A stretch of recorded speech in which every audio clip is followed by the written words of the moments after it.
जी अस्सलाम वालेकुम। मैं हूँ अवैस सलीम और तकरीबन 3 महीने के वक्फे के बाद हम आपकी खिदमत में दोबारा हाजिर हैं। इस दौरान में मैं ट्रैवल कर रहा था, पाकिस्तान में था और वो ज़रा लंबा हो गया कुछ जो है वो ज़ाती मसाइल की वजह से। तो वहाँ पर मेरी जो ये मेरे दोनों पैनलिस्ट हैं, मेरे दोस्त, इनसे मुलाकातें भी रहीं, बहुत सारी चीज़ें हमने इकट्ठे देखी, डिस्कस की।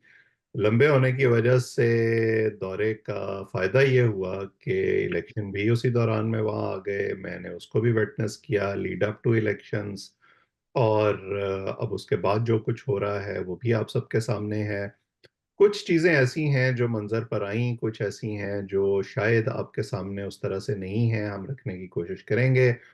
गुजारिश ये है कि अगर आपने अभी तक इस चैनल को सब्सक्राइब नहीं किया तो कर लें, क्योंकि हम ये सिलसिला दोबारा से रिज्यूम करने जा रहे हैं। अपने कमेंट्स से हमें आगाह भी किया करें ताकि हमें पता चले कि आपको क्या पसंद आ रहा है क्या नहीं।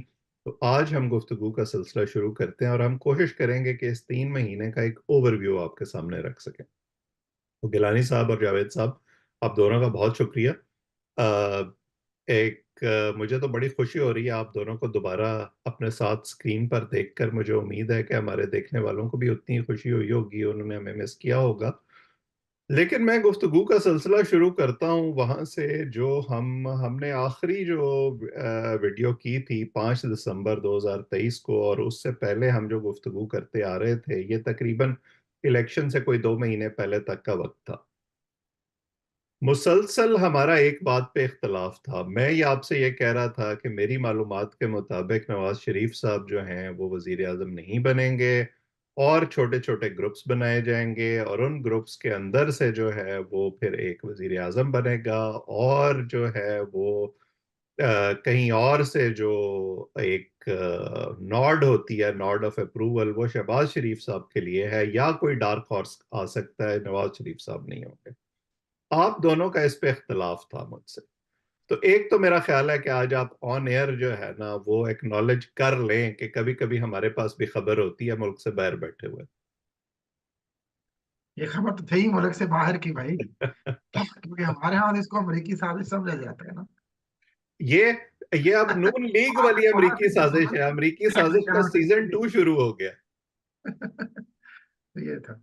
अच्छा। बिल्कुल। बिल्कुल सही सही कह रहे हैं अवैस साहब। मैंने तो अपनी गुफ्तगू का आगाज भी इसी से करना था कि जनाब की जितनी भी प्रेडिक्शन थी इससे रिलेटेड, एक तो आप शर्त जीत गए जो हमारी लगी हुई थी कि छोटे छोटे से ग्रुप्स बनेंगे।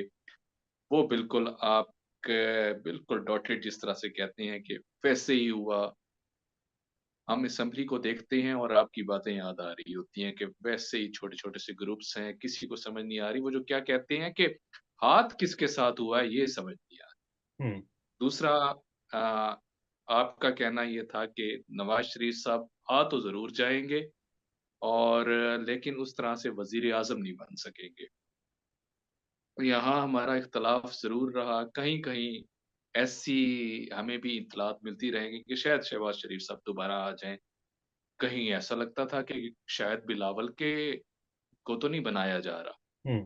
और इस दौरान हमने वैसे कभी ये नहीं डिस्कस कर सके थे कि आजाद जो हैं, इंडिपेंडेंट्स जो हैं, वो इस तरह से डोमिनेट हो जाए, इतना ज्यादा ये असर दिखाएंगे। मतलब और हमने उसको इस तरह से डिस्कस किया था कि जो एक ग्राउंड पे हमें सिचुएशन नजर आ रही थी, और ये हम इलेक्शन से पहले पाकिस्तान में भी आपस में डिस्कस करते रहे हैं, कि जो एक अवामी हिमायत पीटीआई को हासिल हो गई थी उसको किस तरह से बाहर रखा जाएगा। तो उसमें जाहिर है इस पर डिबेट है। जो जद में हैं वो अदालत को जिम्मेदार ठहराते हैं, जो दूसरी जमातें हैं या कई हमारे साथी दोस्त हैं वो ये भी कहते हैं कि पीटीआई ने खुद जो है वो मौका दिया ऐसा अदालत को और अपने मुखालफिन को कि वो उसको इस्तेमाल करें और उनका निशान छीन सकें और बाकी चीजें करें।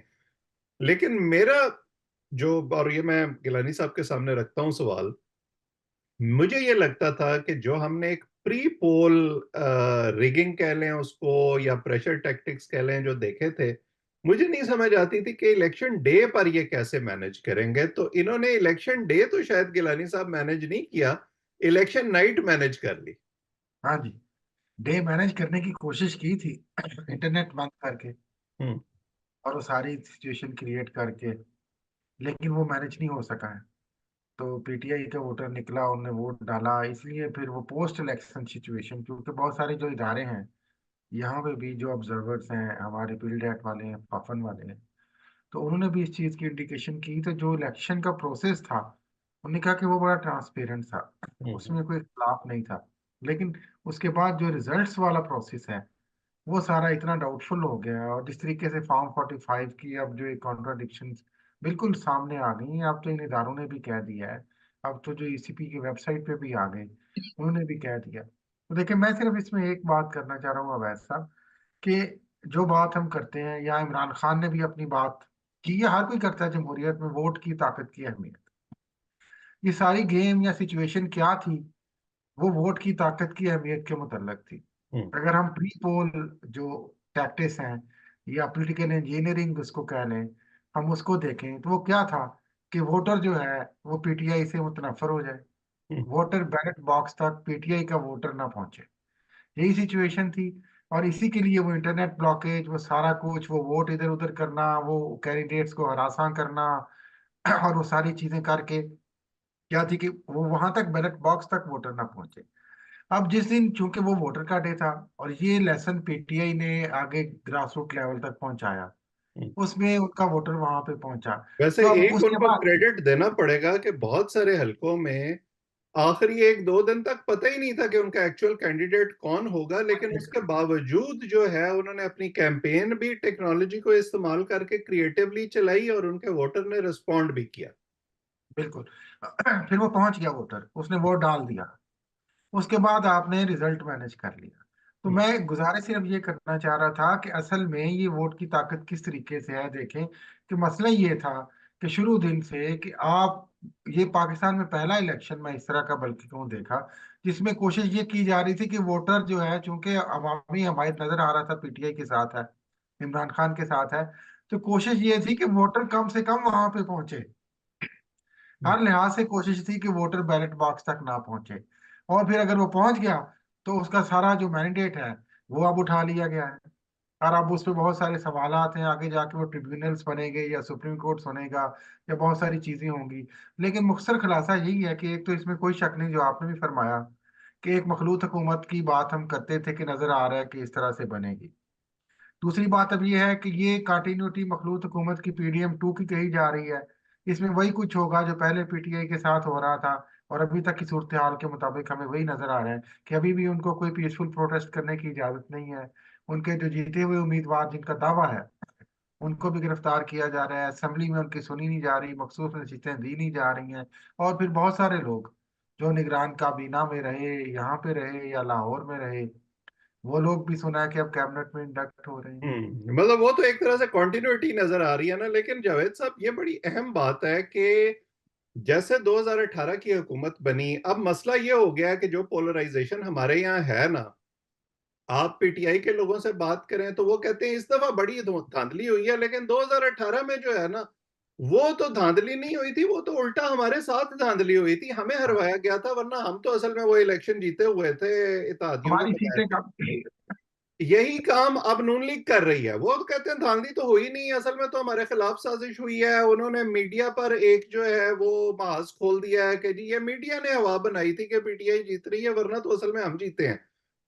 तो इस फजा में क्या वो जो एक क्लाउड ऑफ अनसर्टेनिटी है और एक शक शुबा जैसे रहता है नताइज पर भी, और फिर वो हमें सियासी महाजराई में भी नजर आता है, 2018 के बाद भी मुसलसल चलता रहा।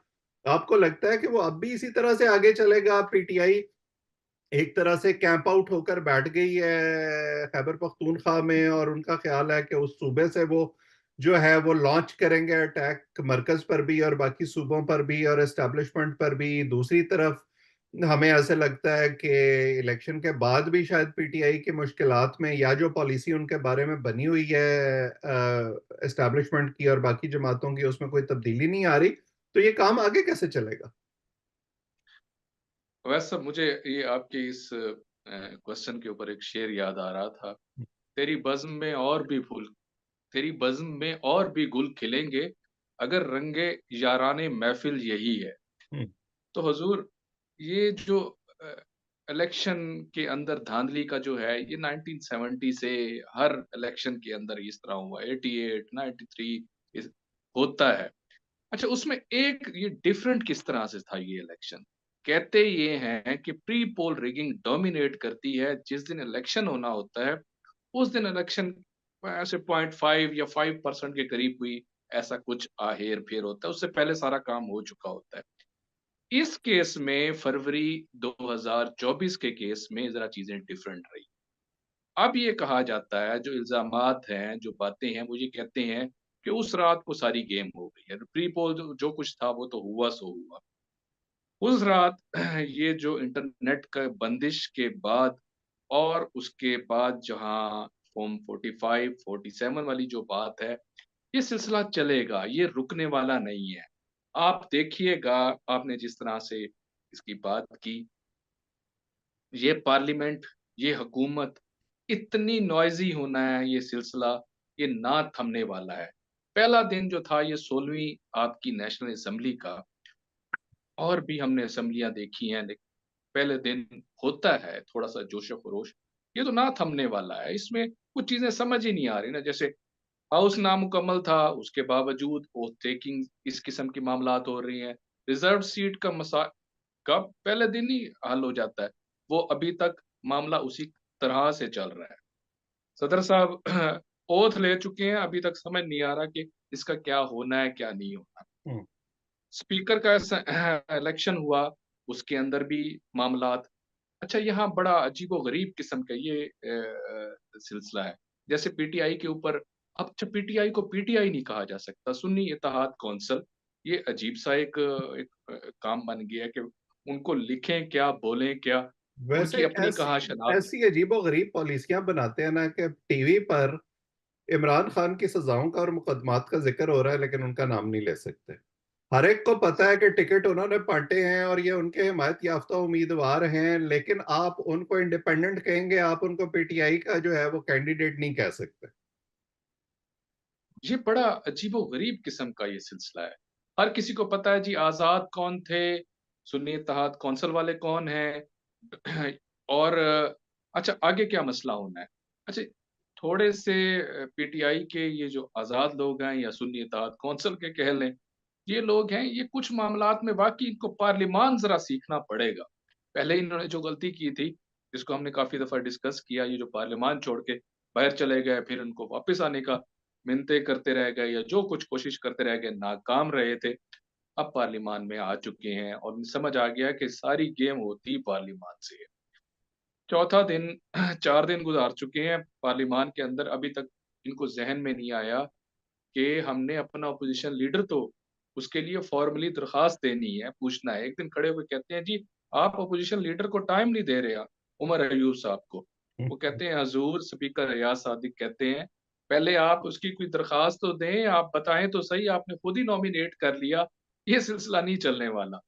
फिर ये गए हैं, इन्होंने जाके दरख़्वास्त दी है और अब एक कल या परसों ही आने वाले दिनों के अंदर उनको बाकायदा वो अपोज़िशन लीडर बन जाएँगे।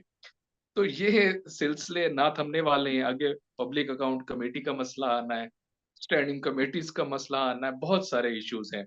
अच्छा ये है कि इन्होंने पार्लिमानी सियासत के अंदर कदम रख लिया, उसको जान गए हैं। खान साहब के ऊपर भी यही सबसे बड़ी तनकीद होती थी कि खान साहब पार्लिमान को वो अहमियत नहीं देते या उस तरह से जानते नहीं हैं या समझते नहीं हैं। अब इन्हें पता चल गया है और ये अच्छा है।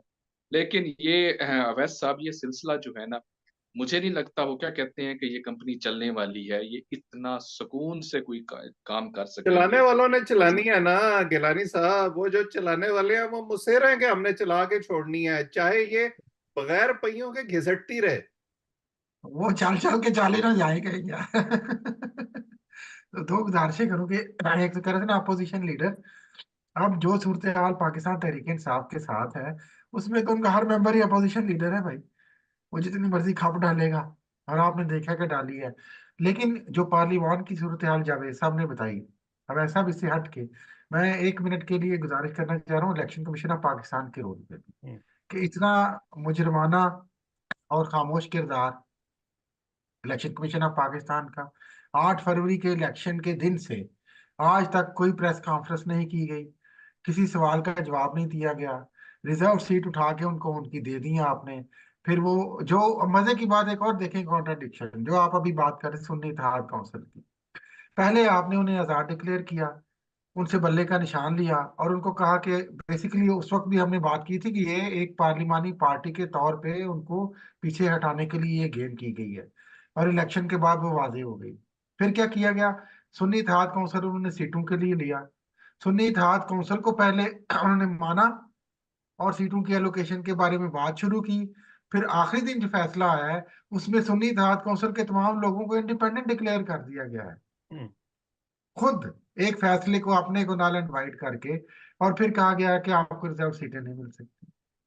तो ये जो election commission of Pakistan form 45 जो जितने एक नजर आ रहा है कि कितने आल्टर्ड किस्म के और कितने ये तब्दील करके धांधली के साथ और इसमें फोर्जरी की गई है इलेक्शन फॉर्म 45 में, वो सारे आपने फिर दीदा दिलेरी से डिस्प्ले भी कर दिए।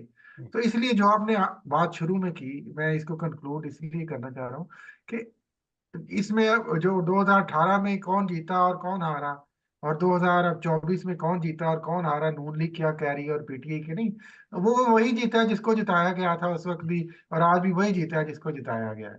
और वो जो उस वक्त जीते थे वो उसमें खुश थे, आज नाराज हैं। जो आज जीते हैं वो आज खुश हैं और उसमें नाराज थे।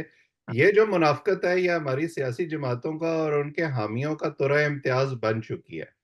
लेकिन जावेद साहब, आप अभी असेंबली का जिक्र कर रहे थे, ये बताएं कि अब असेंबली के अंदर जाहिर है कि असेंबली बन गई है, तमाम ओहदे भी जो हैं वो मिल गए हैं, आखिरी जो सदर साहब थे वो भी रुखसत हो चुके हैं, उनकी जगह जरदारी साहब सदर बन गए हैं, बड़ी दोनों पार्टियों को अपना हिस्सा मिल गया है।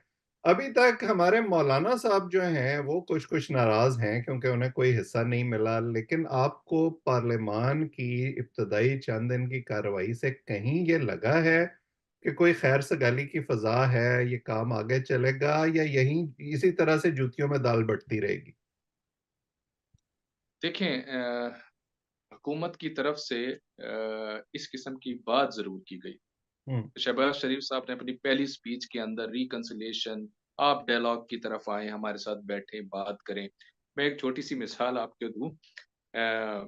वो ये था कि एक जगह बहुत ज्यादा भीड़ थी, वो कहीं टिकट लेना था या कुछ ऐसा करना था, एक बंदा किसी को धक्का लगा और वो बिल्कुल आगे आके खड़ा हो गया और उसने कहा अब ये हो गया, अब मैं आ गया, अब मुझे यहीं खड़े रहने दें और मैं मतलब कि टिकट आसानी से ले लूं। उन्होंने कहा ऐसे थोड़ी है, इतना लंबी लाइन लगी है, आप कैसे आ सकते हैं।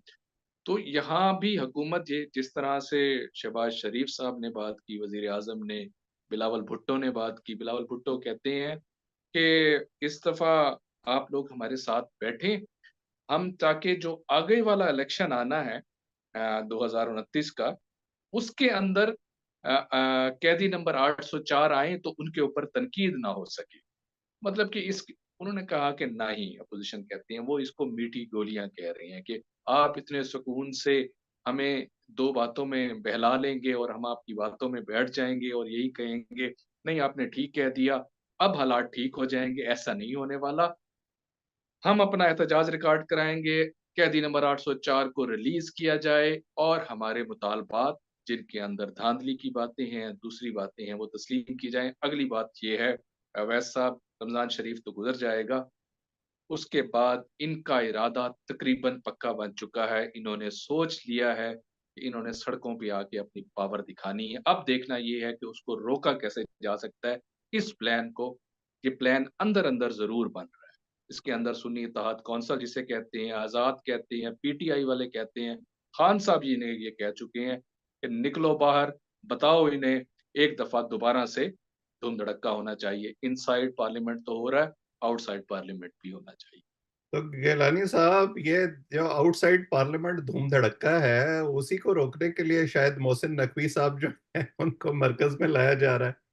बिल्कुल ही मौसम की स्पीड बड़ी अब मानी जा रही है वाकई, कि वो अब तो तकरीबन वजीर दाखिला वो बन चुके हैं। हम्म। तो इसीलिए शायद जो पंजाब में उन्होंने डिलीवर किया, परफॉर्म किया, तो उसकी बेसिस पे उनको यहाँ पे लाया जा रहा है। तो लेकिन इसमें देखें पैगाम, एक और क्या पैगाम है देखें कि वजारत खजाना भी उनकी अपनी मर्जी की है और SIFC का उसमें रोल होगा। वजारत खारजा पहले ही वो चलाते हैं, अब वो इंटीरियर मिनिस्ट्री में भी उनका बंदा आ जाएगा। तो ये सारा निज़ाम जो है ये सिर्फ एक नाम निहाद दिखाने की एक जमहूरियत होगी, सिस्टम तो वहीं से चलेगा सारा। हम्म इसीलिए तो ये बहुत बड़ा एक क्वेश्चन है मेरी पाकिस्तान की दूसरी जमहूरियत खबर के जो थी हवाले मैं उसका भी तस्करा करता चलूं यहाँ पे, वो यही थी कि जो जिम्मेदारान हैं वो नहीं चाहते थे कि इलेक्शन हो, से। मजबूरी हाँ में जी। उन्हें इलेक्शन कराना पड़ा, इसीलिए अब आपको वो चेहरे नजर आ रहे हैं जो उन्हीं हाँ। पॉलिसियों का तसलसल हो। और उन्हें ये नहीं अंदाजा था कि इस तवक्कुआत थी कि इस हद तक वोट पड़ जाएगा। बिल्कुल। तो अब वो मैनेज करके सिचुएशन तो ऊपर अपने बंदे साथ रख के, और शहबाज शरीफ जैसा बंदा उनको मिल गया माशाल्लाह। और आप ये देखिए ना उनकी कारीगरी, इस पे मैं खराज तहसीन पेश करता हूँ बाय द वे उन तमाम अनासर को, कि वो बहुत बड़े अरसे से बात चलती रही नून से शीन नहीं निकलेगी, नून से शीन नहीं। उन्होंने कैसे तरीके से नून से शीन निकाली है आप देखें, हम्म। और उसको ला के वहां पे खड़ा कर दिया। तो ये जो और जो पाकिस्तान की मौलाना साहब का आप कह रहे थे, मौलाना साहब को तवक्कात बहुत ज्यादा थी। वो कहते हैं कि इतनी ज्यादा वो सीटें तो नहीं निकाल सके मुतवक्के जितनी उनकी थी। उनको सदर बनने की ख्वाहिश रही आखिर तक। ये कहते रह गए कि मुझे किसी तरीके से वहां ले जाया जाए। तो पीपल्स पार्टी ने कहा कि पहले हम कैबिनेट में तो आ नहीं रहे, हमने अपने आप को डिस्टेंस किया हुआ है, अभी तक किया हुआ है। वैसे इतलात ये हैं कि वो आएंगे जरूर, ज्यादा देर नहीं रुक सकते। ये मौलाना कभी। साहब की ख्वाहिशें थी कि हमें जरूर मुझे सदर बनाया जाए। उन्होंने कहा कि नहीं, इस तरह नहीं हो सकता। इसके ऊपर मौलाना साहब नाराज हो गए और कुछ दिल के फपोले भी उन्होंने फोड़े कि ये वैसे मैं 2018 हैरान में हूं कि ये ये दोनों जमातें हैं। ये मुस्लिम लीग नून ने इलेक्शन से पहले इश्तहार छपवाया नवाज शरीफ वजीर आजम का, और शहबाज शरीफ साहब वजीर आजम बन गए। जो पीपल्स पार्टी है वो मुसलसल शो करती रही कि जी हमने तो बिलावल को वजीर आजम बनवाना है, और फिर ऐन मौके पे उनको पीछे करके जरदारी साहब खुद सदर बन गए। तो ये मेरा ख्याल है कि ये सियासत के दाव पेच जो है ना, ये शायद अभी PTI उस तरह से सीख नहीं पाई है। हाँ जी, सूरत हाल के मुताबिक देखें फैसले होते हैं ना। हम्म। सबसे बड़ी देखें इसमें तवक्को, खिलाफ तवक्को बात ही रिजल्ट से है। उन सारों ने सारा ये प्लान B और C और D बनाना शुरू किया, और उसको अब इफेक्टिवली वो इम्प्लीमेंट करना चाह रहे हैं। जो बात आपने की और PTI प्रोटेस्ट की बात की, ये सारा फिर अब जो नया निज़ाम आ रहा है वजारत दाखिला का, वो इसीलिए है कि हमने कैसे इन सबको उसी तरीके से जिस तरह 1.5 साल से हमने किया है वो इफेक्टिवली कंट्रोल करेंगे। लेकिन ये सिलसिला देखें बहुत लंबे अरसे तक नजर नहीं आ रहा कि चलेगा। कि हम्म। एक तो आपने इलेक्शन में जितने जिस तरीके से रिजल्ट के बाद जो कुछ हुआ है, और उसके बाद अगर आप पूरी जमहूरी हुकूमत के होते हुए ये सब कुछ होगा, तो ये मेरा ख्याल है कि मुकामी सतह पे भी, ये बड़ा अवामी अहम सतह पे सवाल है, और मैं भी। चाहता हूं कि आप दोनों इसका थोड़ा थोड़ा जवाब दें कि ये जो अब सेटअप बना है जिसको PDM2 कहा जा रहा है, ये कितना अरसा चल जाएगा। गिलानी साहब पहले आप, और सब फिर जावेद जी। जावेद साहब पहले आप कर लें। मैं ये समझता हूँ कि जिस तरह मैंने पहले भी थोड़ा सा कहा कि मुझे ये कंपनी इतना अरसा चलती हुई नजर नहीं आ रही इस सूरत हाल में जिस तरह ये अभी स्पेसिफाई बनी करें हुई ना, है। पहले मैं शुरू कर देता हूं ना। मेरा तो ख्याल है कि 1.5 साल, क्योंकि 1.5 साल के बाद फिर जो एक अहम तयनाती का मौका आना है, वहां जाके कोई काम फंस जाता है हमारे यहाँ हमेशा। बिल्कुल एग्जैक्ट, मेरा भी 1.5 से 1.25 इतना ही है, इससे ज्यादा बढ़ के मुझे नहीं नजर आ हम्म। देखिए ठीक। नजर तो यही आ रहा है, नजर तो यही आ रहा है। लेकिन मैं आपको ये भी बात बताऊं जो उधर से बात चली है, वहां पे पूरा मतमा नजर और पूरा फोकस यही है कि जैसे तैसे भी हो मैनेज करके हमने 5 साल पूरे करने हैं। हम्म। जो बात आपने की आगे टेन्योर की, उसमें भी चूंकि शहबाज शरीफ अब आ गए हैं, तो इसमें कोई बेइज्जत वो नहीं है इम्कान कि वो उनको एक्सटेंशन भी दे देंगे। तो एक्सटेंशन के बाद वो 3 साल आगे आ जाएंगे तो 5 साल पूरे हो जाएंगे। तो उनकी तरफ से पूरी कोशिश होगी कि 5 साल पूरे किए जाएं। अब उसमें किस तरीके से इधर से पॉलिटिकल रिएक्शन आता है, अपोजिशन किस तरह रोल प्ले करती है, आलमी ताकतें किस तरीके से रोल प्ले करती हैं, वो सारी सिचुएशन देखने से पता चलेगा। लेकिन उधर से पूरी कोशिश है कि ये सेटअप 5 साल चलेगा, बल्कि ये बाकायदा कहा जा रहा है।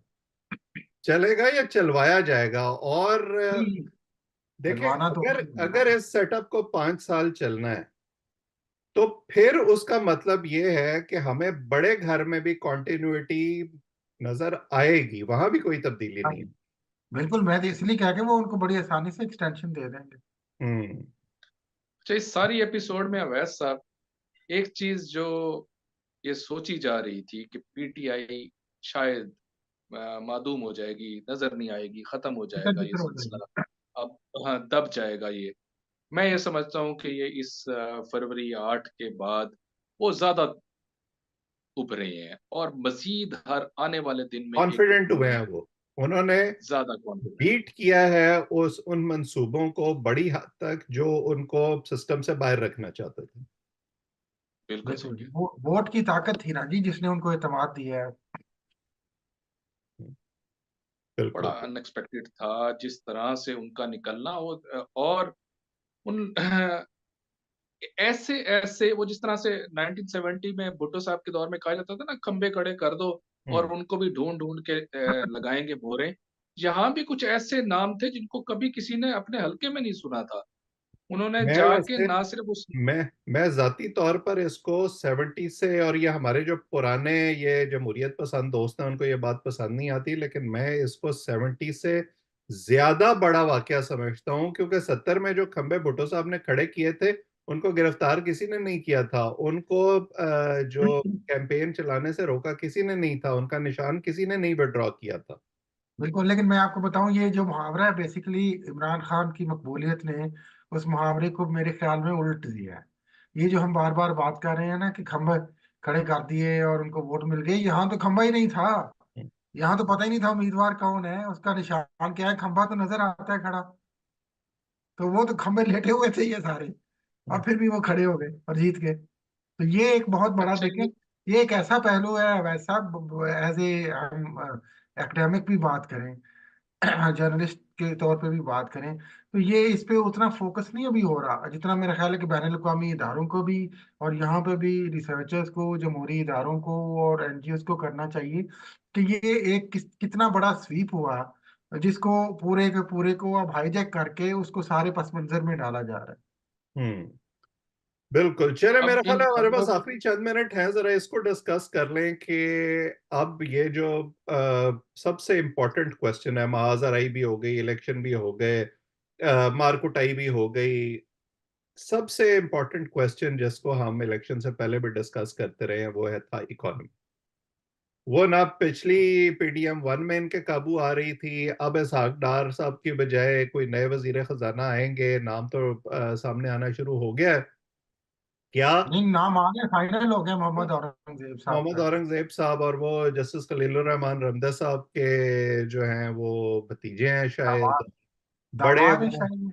बड़े करीबी ये रमदा फैमिली जो है मुस्लिम लीग नून के, और खास तौर पे नवाज शरीफ साहब के है। और इसके साथ साथ डॉक्टर शमशाद अख्तर कंटिन्यू करेंगी एज स्पेशल असिस्टेंट उनके उस साथ। पे अभी थोड़ा सा इबाम पाया जाता है, लेकिन मैं सवाल जो मैं आपके सामने रखना चाहता हूँ, हमें इलेक्शन से पहले बार बार ये बताया जा रहा था कि जी जो हमारे दोस्त ममालिक हैं उन्होंने कहा है कि नवाज शरीफ साहब को आप वजीर आजम बनाएंगे तो हम आपको पैसे देंगे, और अगर आपने नहीं उनको बनाया तो फिर आप भूल जाए।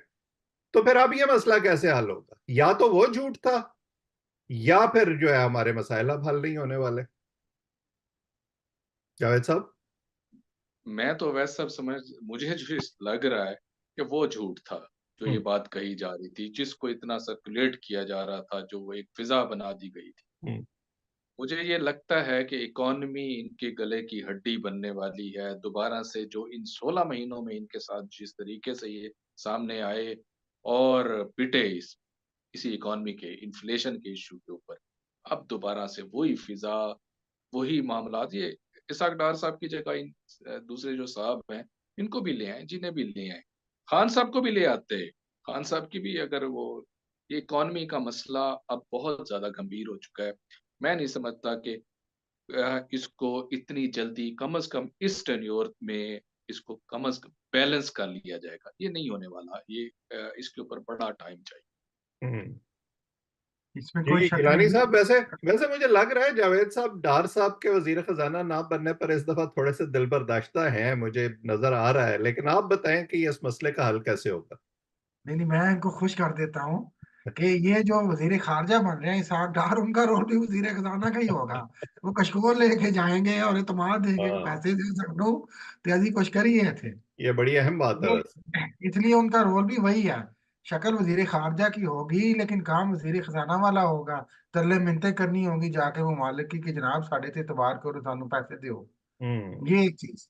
दूसरी बात ते ये ले भी इकोनॉमी लैंड, का चले वो तो ले देखा भी जाएगा। लैंड। दूसरा बात ये है कि जो बात हम कर रहे हैं इकोनॉमी की, इसमें कोई शक नहीं कि सख्त तरीन मुआशी दिन इंडिकेशन यही आने वाले हैं। क्योंकि अगर आप फिल 4 IMF के प्रोग्राम पे जाने का इरादा भी कर चुके हुए हैं, ऐलान भी कर चुके हुए हैं, और वहां से टफ कंडीशंस भी आएंगी, और फिर जो पॉलिटिकल सिचुएशन उन्हें मुल्क में नजर आ रही है आलमी इदारों को, उसमें आपकी कंडीशंस बड़ी टफ हो सकती हैं। लेकिन मैं आपको बताऊं ये भी एक वजह, बेसिकली ये इकोनॉमी पे फोकस की वजह भी एक सियासी है। क्योंकि बार बार हम अपने प्रोग्राम में भी अब ऐसा कहते रहे कि पॉलिटिक्स और इकोनॉमी जुड़े हुए हैं। अगर आपकी पॉलिटिकल स्टेबिलिटी होगी तो इकोनॉमिक स्टेबिलिटी होगी। बिल्कुल। यहाँ पे एक सोच ये चल रही है कि असल में अगर हम इकोनॉमिक स्टेबिलिटी ले आए तो हम शायद पीटीआई को पीछे कर दें। मतलब ये क्या था, इन 16 महीनों में भी यही मतलब था, आगे भी यही मतलब है कि किसी तरीके से हम थोड़ा बहुत इकोनॉमी को बेहतर करके परफॉर्म कर लें, और जो फ्लोटिंग वोट है जो पीटीआई की तरफ गया हुआ है उसको थोड़ी सी महंगाई कम करके, इन्फ्लेशन कम करके अपनी तरफ माइल कर लें। लेकिन ये मौजूदा सूरत हाल में तो होता हुआ नजर नहीं आ रहा। आप देखें कि जो हमारे यूटिलिटी बिल्स हैं, वो जो कमोडिटीज हैं उनकी प्राइसेस आप देखें, बिजली गैस की सैकड़ों परसेंट इजाफा हो चुका है बिल। पेट्रोल की प्राइसेस इन्फ्लेशन के कंट्रोल के हवाले से चीजें, कोई मैकेनिज्म नहीं है। तो इसमें उनकी कोशिश ये है, इकोनॉमी पे फोकस की वजह भी यही है। SIFC भी इसीलिए बना था कि उन्हें नजर आ रहा था कि ये इकोनॉमिक स्टेबिलिटी की वजह से हम पीटीआई को हमें अभियन देनी पड़ेगी। क्योंकि लोग कहेंगे कि जनाब इकोनॉमिक स्टेबिलिटी नहीं है, इनसे बात करें आप। तो कोशिश ये थी कि हम इकोनॉमिक स्टेबिलिटी लाएं किसी तरीके से, ताकि पीटीआई को और पीछे कर सके। हम्म। अब ये किस हद तक इसमें कामयाब होते हैं ये तो आने वाले 1-2 साल बताएंगे, लेकिन अभी तक नजर नहीं आ रहा। यानी ये करने की पहली कोशिश 16 महीने में कामयाब नहीं हुई थी, और उस वक्त जवाब ये था कि जी हमारे पास 5 साल नहीं है, आप 5 साल का मैंडेट मिला है, वो चलता है कि नहीं 5 साल वो एक और बात है। लेकिन मुश्किलात इतनी आसानी से कम होती नजर नहीं आती हैं, और आपने बिल्कुल सही कहा। हम बार बार ये कहते रहते हैं कि जब तक मुल्क के अंदर हालात ठीक नहीं होंगे तो ना आपकी इकोनॉमी ठीक होगी, ना आपको बाहर से पैसे मिलेंगे, ना आप रिफॉर्म्स करने पर तैयार होते हैं। तो ये जो बेल आउट पैकेजेस हैं ये कब तक हमें जो है वो सरवाइव इस तरह से करवा सकेंगे। ना ही दुनिया हमें संजीदा लेगी, हमारे खारजा ताल्लुकात बेहतर होंगे। बहरहाल आज की गुफ्तगू यहीं ख़त्म करते हैं। जो लोग हमें देख रहे हैं वो इस चैनल को सब्सक्राइब करें ताकि हमारी बातचीत आइंदा भी आप तक पहुंचे। कमेंट सेक्शन में हमें अपनी राय से भी ज़रूर आगाह किया करें। आज इतना ही। गिलानी साहब आपका, जावेद साहब आपका, और हमारे सब देखने वालों का बहुत बहुत शुक्रिया।